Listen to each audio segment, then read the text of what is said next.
Assalamualaikum warahmatullahi wabarakatuh. Salam sejahtera bagi kita semua.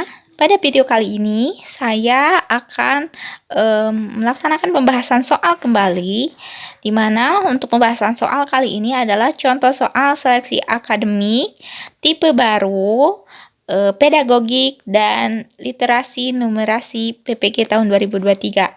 Karena ada info terbaru bahwa bentuk soal dari seleksi akademik itu ada yang pedagogik, kemudian profesional, dan literasi numerasi.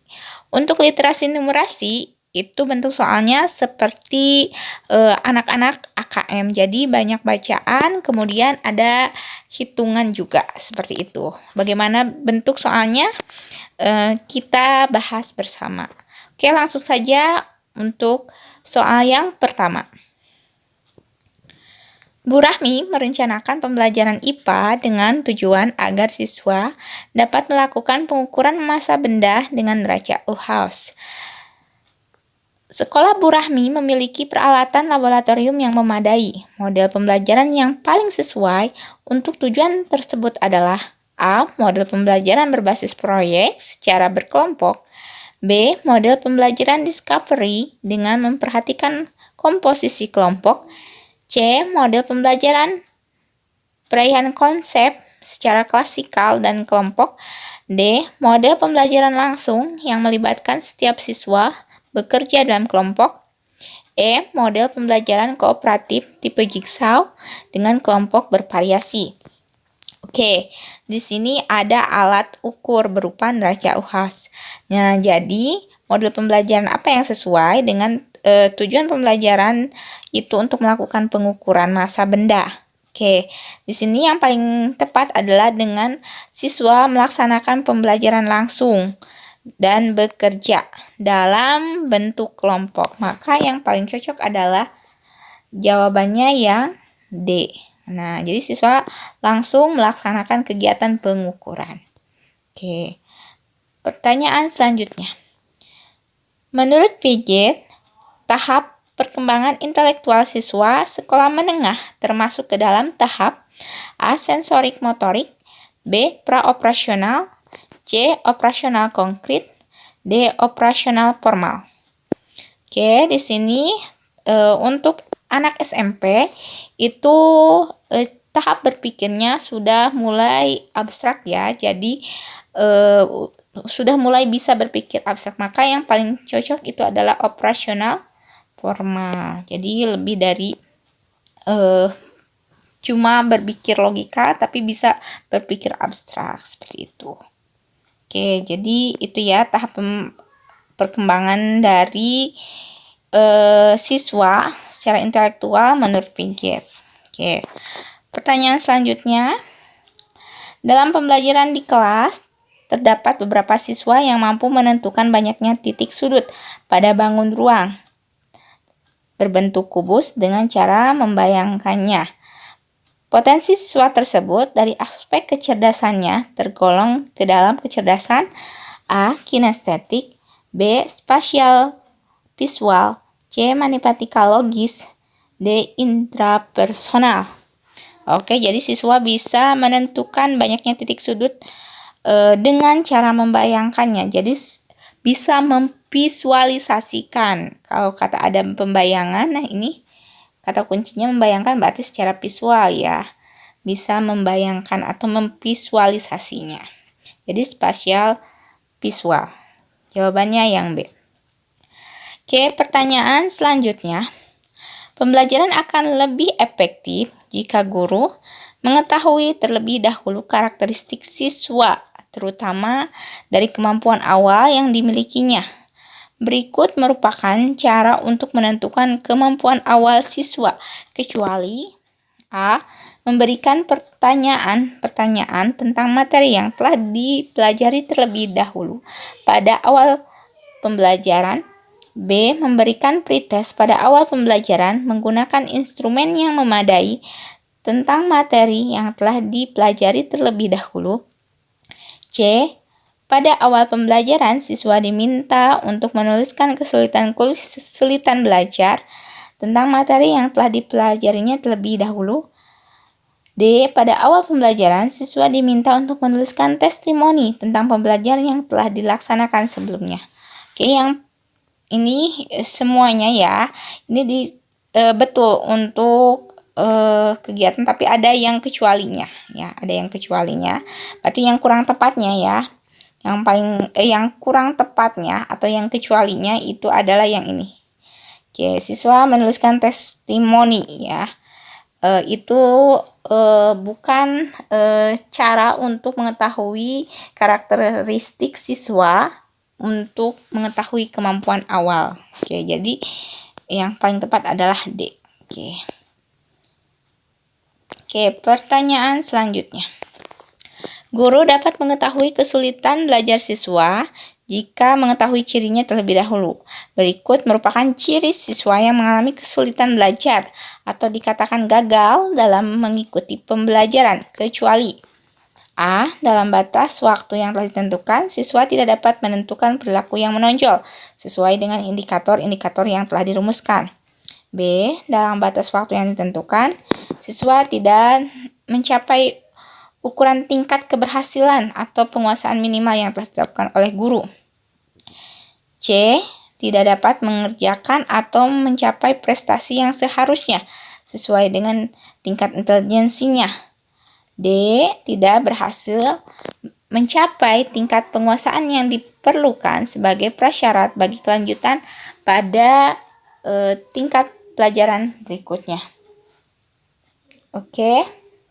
Di sini dikatakan seorang siswa atau ciri-ciri siswa mengalami kesulitan belajar atau dikatakan gagal dalam pembelajaran, tapi kecualinya ya.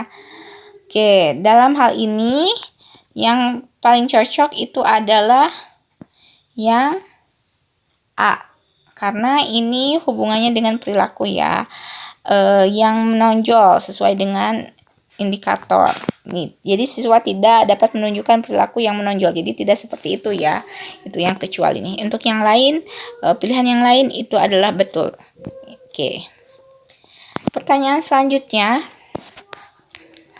Pemakaian huruf kapital yang benar terdapat pada kalimat A. Deva akan berangkat ke Medan pada bulan Januari. B. Hendy berasal dari suku Baduy. C. Pegunungan yang membentang di daratan Sumatera itu bernama Bukit Barisan.